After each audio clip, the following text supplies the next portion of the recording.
On today's show, we visit the Plymouth Public Schools VPA Art Show, get the story on jury duty, and hear original poetry from Lee Mendenhall and Emily Jane Style.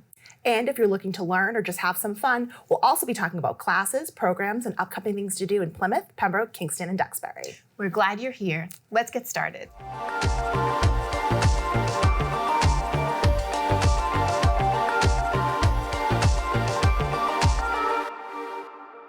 Plymouth Public Schools visual and performing arts students recently celebrated Youth Arts Month by displaying their artwork at the Plymouth Center for the Arts in downtown Plymouth. We went on the local scene to check it out.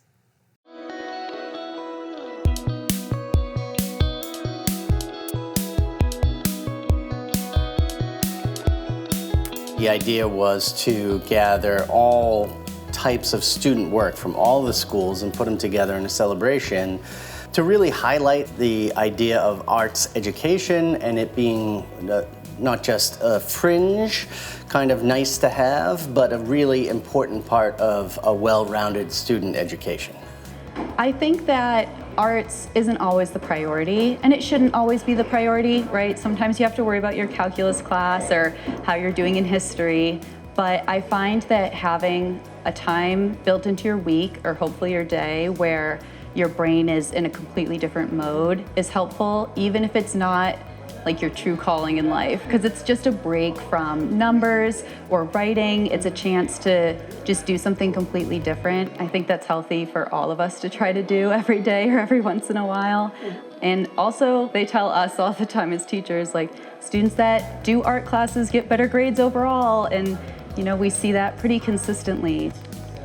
I've been very fortunate over the years in my time here to do the show here at this public space, to get it out of a school and bring it into the community. There's all types of people that just walk through the town during the 2.5 weeks that this is up and come in and see the professional artist's work and then the student work, and having them together I think is special. I think the space is special. When walking around you see there's like oil pastels, paintings, there's all photography, and I think it's cool to see all the different art from all the different levels too, because I know I have a younger sister who also has a piece. She's 10. So 10, 17, the range is very cool to see, and the different levels everyone's on. It's also just all kids from Plymouth, so it's just kind of seeing like what kids are working on in their art class. Seeing someone in like first grade do like the most precious drawing of like a chicken or something like that, like it always takes my breath away, because as adults or even as like teenagers, it's so hard to let go like that. So to see them literally just enjoying like color and shape, and just like one of the artist statements downstairs is like, I was supposed to make this a bird, but then I just got creative. And it's this big mess of like blue paper with eyes, and I love it. Like seeing that stuff always blows me away. So. In my art class, we made tunnel books, which are like books that like open, and we had to do like a character theme.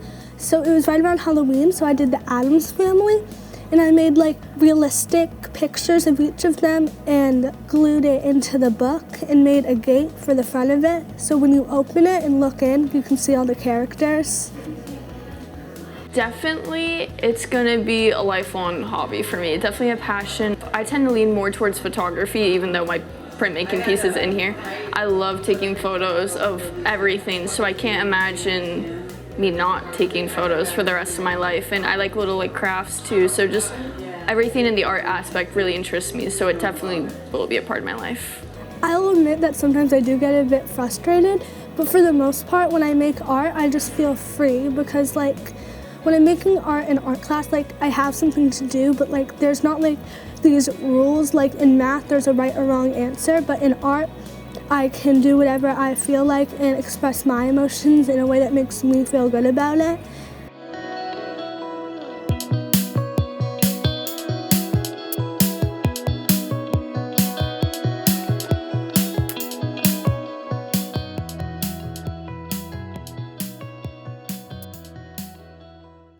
The beauty of sound can evoke a meditative response and have a profound and powerful impact on our bodies, minds, and well-being. Join Jennifer Adams at the Duxbury Senior Center for an hour-long sound bath with crystal singing bowls on Monday, April 14th. The sound bath starts at 4 p.m. and it costs only $5 to enjoy this hour of serenity. Space is limited. Register through the Senior Center's website or by calling 781-934-5774. Arriving in our mailboxes like a pale, bureaucratic ghost, a summons for jury duty tends to elicit a sigh of irritation and even dread at the disruption to our carefully constructed routines of life. Yet, the truth of this inconvenient process is that it is a vital function of democracy, the shared cost of justice, and a society governed by its people. Here's the story on jury duty. I've got so many deadlines, I don't know what I'm supposed to do, honestly. This jury duty is stressing me the heck out. I've got deadlines on this edit, I've got to complete...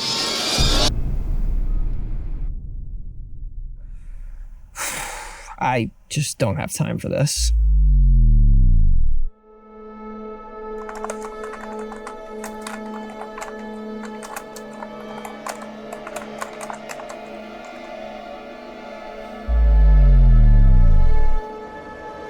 I don't got time for this.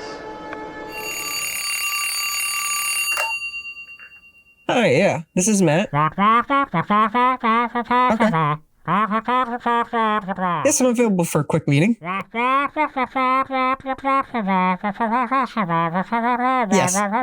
I'll be right in.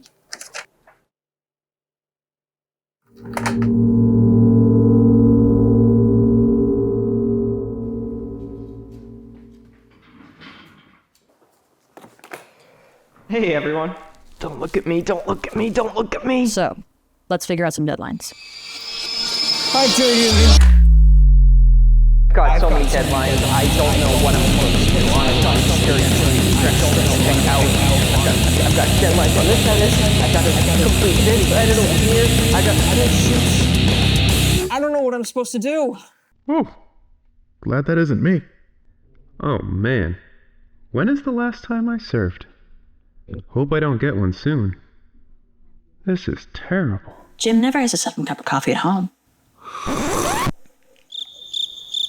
Sorry, I thought we were doing a bit. Did I say that out loud? We've all been there. Receiving a jury duty summons often solicits this kind of response from the majority of our fellow citizens. But what's the story here?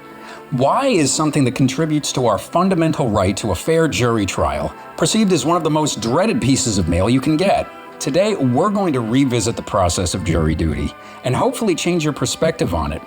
Our goal is to put electric and credit card bills back where they belong at the top of your list of mail that you don't want to receive, and hopefully turn a jury duty summons into something that'll make and not break your day.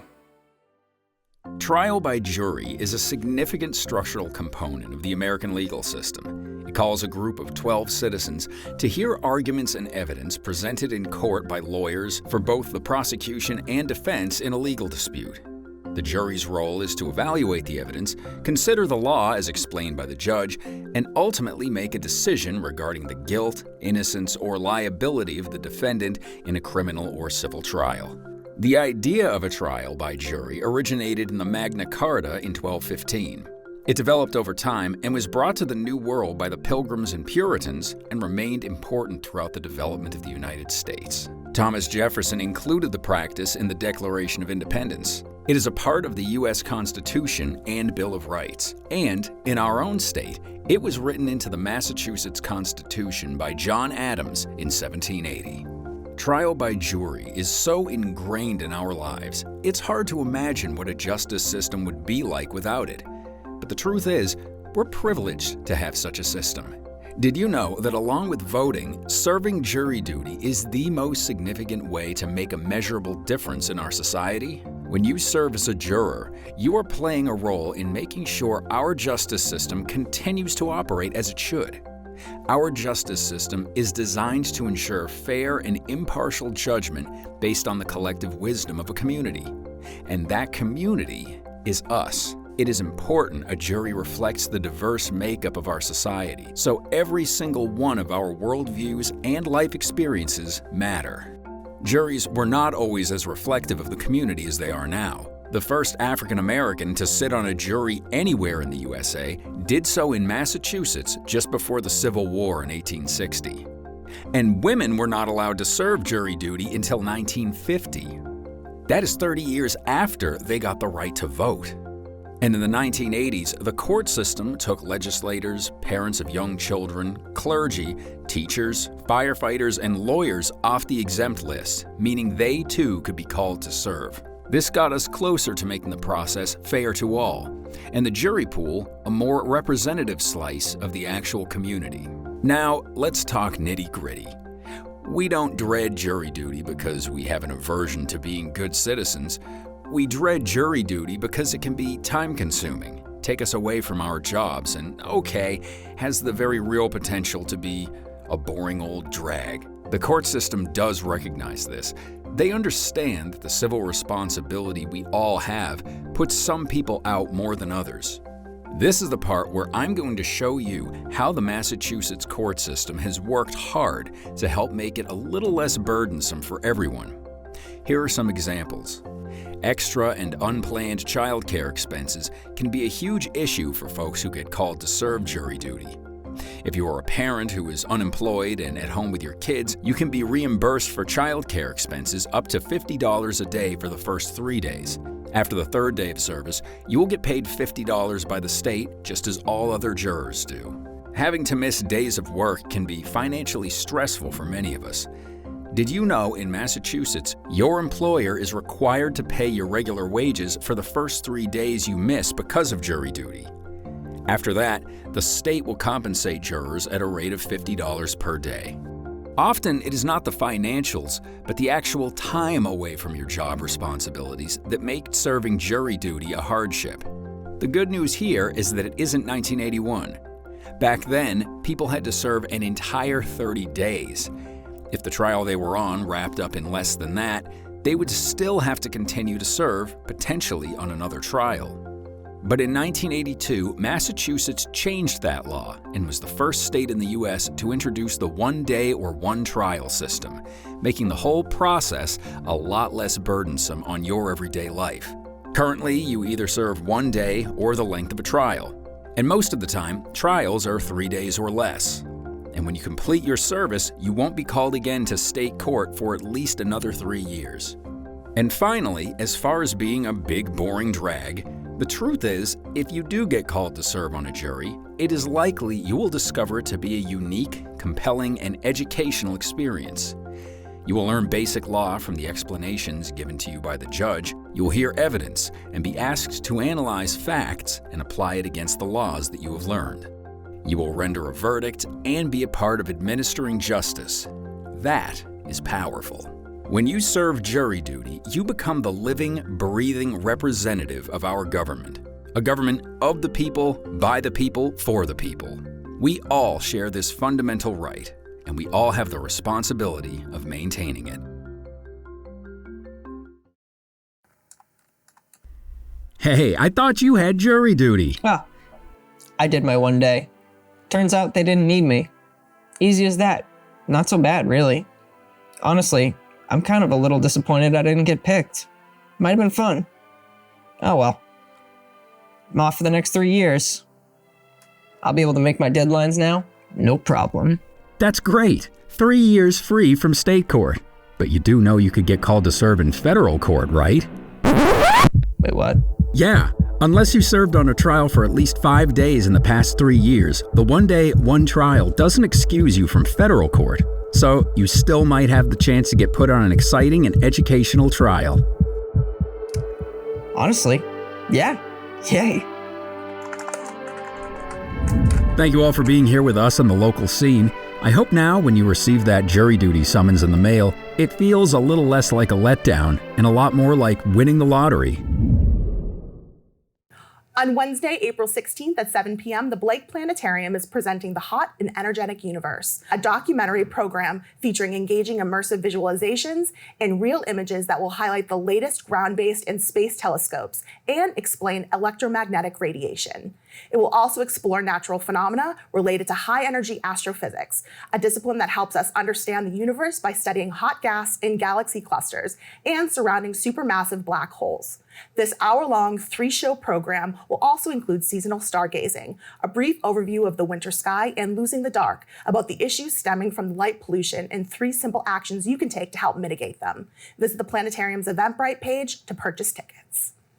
Are you weird and crafty? The Plymouth Punk Rock Market invites you to their first ever Weird Crafts for Weird People craft night on Thursday, April 17th at Mayflower Brewing Company.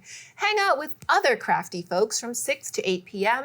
and repurpose some thrifted vintage items like vases, mirrors, and wall hangings by painting, embellishing, and decoupaging them with material from magazines, comic books, and other ephemera. There will also be some cool new items to make weird, like journals and small wooden coffins. Visit the Eventbrite page to get your tickets. Next up is poet Lee Mendenhall in a reading of his original ekphrastic poem. Hello, my name is Lee Mendenhall, and I also want to thank everybody who worked to bring this wonderful event to life. And I also want to thank the artist. Is she here? It's Kelly Conlon. I want to thank her and ask a couple of questions, but really thank her for blowing some sparks out of the old embers of creativity here. The name of my poem is Step by Step. Is gray a color? I prefer what's on my cell phone, not the place I'm going. Nothing bright, ahead as far as I can see. What can I post that makes me look successful? Who would want to see me if I took a selfie? Would my face look gray? I hardly ever dream in color anymore. It's only gray or black and white. Anxiety, like something hanging over me, I sense, without being able to look upward. I draw my handbag closer, slow my heart. Left, right, stand straight, focus frontward, noticing the horizontal metal segments rolled down to store the darkness, open to reveal the binaries in iteration, ones and zeros, rows and columns on the plane of calculation. By what right does art or force reach out to animate the drab, inert, near lifeless black and white? Bewildered Adam almost dared to touch the offered hand of God in Michelangelo's creation. Now that thumb and finger seem set to pluck a chance descendant, centuries removed, but no, the moment is frozen. We would be made blind before we'd see the touch.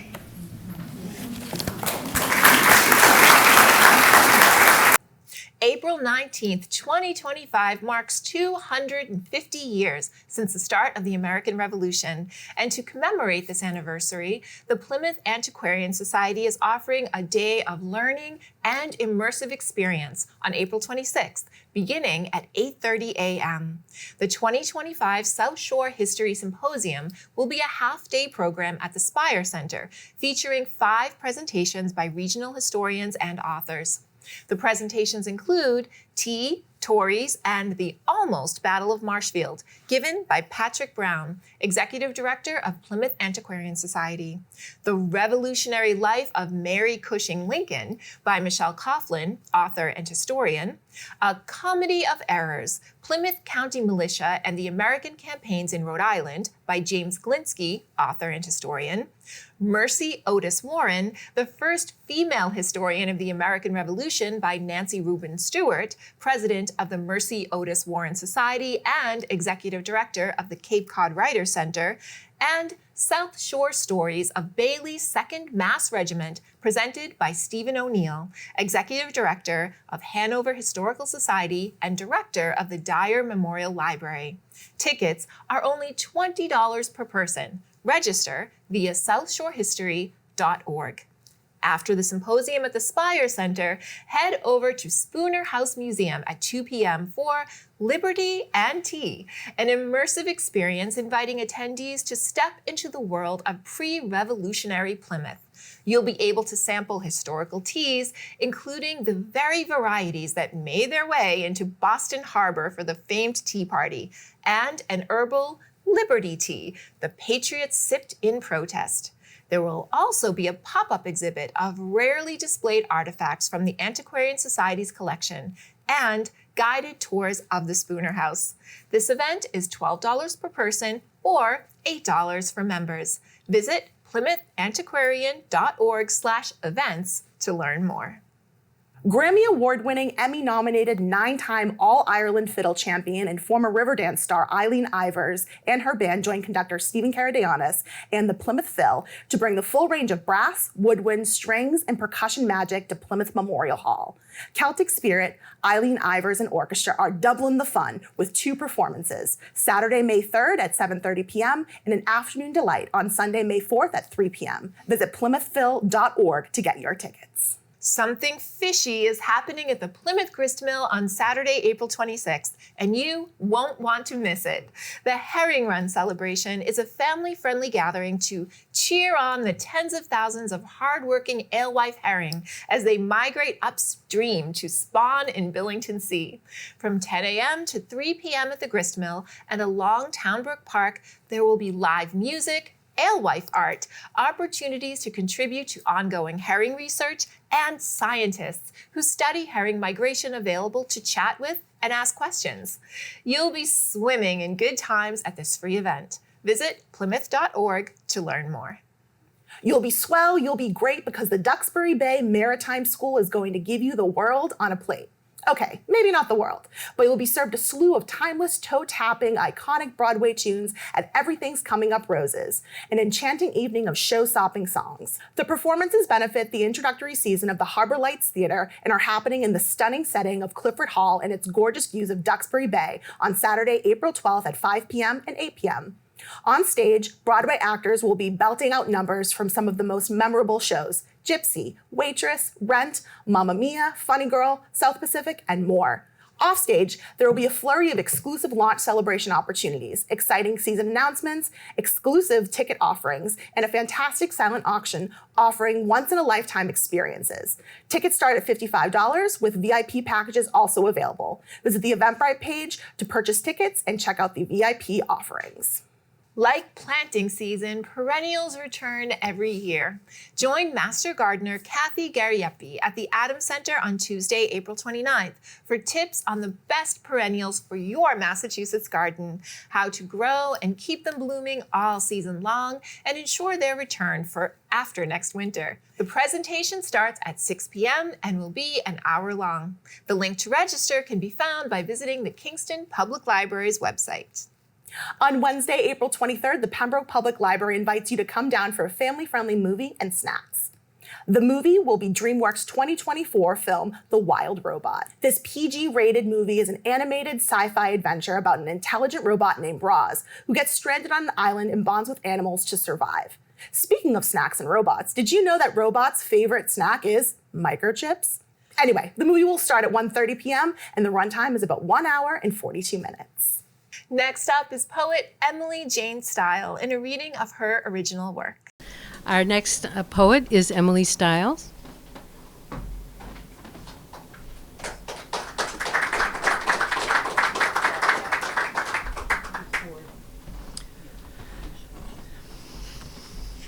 Whatever would we do without the arts and our own voices? I don't know what images you carry in your heart and head about Pride Month, Father's Day, or heaven or hell for that matter. but I invite them to be in conversation with the images I offer in these two poems. The first is I've called Heavenly Conversation. 6 months after my mother died, I sat across from my father in their living room to say out loud that I was amiably divorcing my longtime husband to live with my longtime lesbian friend. My father said, "Your mother would never have approved, and you're going to hell." I said, "This is how I think about it, Dad. If you get to heaven before I do, and I never show up, it will be okay. It will be heaven. And if I get to heaven before you do, I promise you, when you show up, I will not say, 'I told you so,' and I wouldn't anyway. It will be heaven."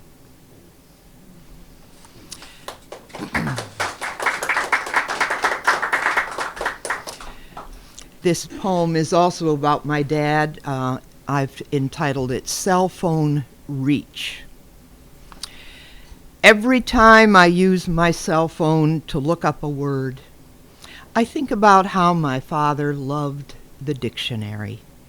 One he kept on the shelf under the kitchen table so he could pull it out even while eating to apprehend further the taste of a specific word. Words fueled his appetite for learning. Another dictionary he kept in the living room next to his easy chair where he read the newspaper, should he need to look up an unfamiliar word to further his comprehension. On his bedside table lived yet another dictionary for when he wanted to explore further a word used in a devotional. My dad carried words in his heart, where there was always room for more. Such efficacious entities they were for him. I hope he's carrying around a cell phone in heaven, still expanding his vocabulary.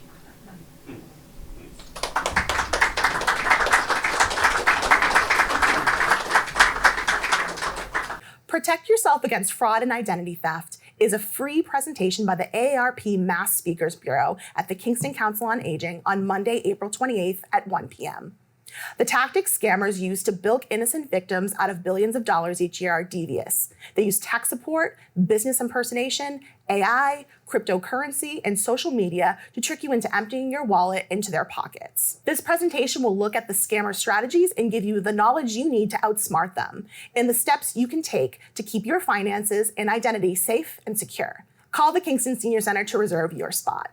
Established in 1872 and designed by Frederick Law Olmsted and Charles Sprague Sargent, the Arnold Arboretum is a beautiful and historic 281-acre free public park and botanical research institution affiliated with Harvard University. The Duxbury Senior Center invites you to take a docent-led trip on Tuesday, May 6th, through this oldest public arboretum in North America to witness firsthand the over 15,000 accession plants the park contains. Bask in the blossoming spring in this visit that costs only $10 per person, includes snacks and beverages, and runs from 8:30 a.m. to 1 p.m. Registration is through the Senior Center's website beginning on April 21st. And that, my friends, wraps this episode of The Local Scene this week. Thank you for watching. If you live or work in Plymouth, Pembroke, Kingston, or Duxbury and would like to have your own show or podcast, you should. Email community@thelocalscene.media to find out about our free production services and training for community members. And if you have a story or event you'd like people to know about, email us at story@thelocalscene.media. We want to thank our patrons Tiny & Sons, Quintal Brothers, and Squinty's Pizza for supporting our mission of community in action through media. We'll be back next week with more of what's good and good to know in our area. Until then, we'll see you on The Local Scene.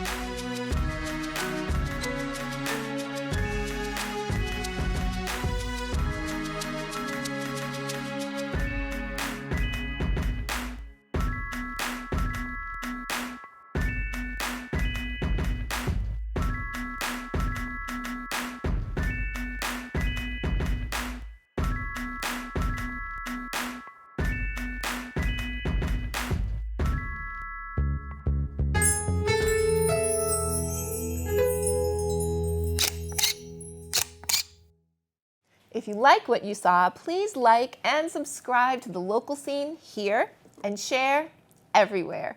Thank you, friends.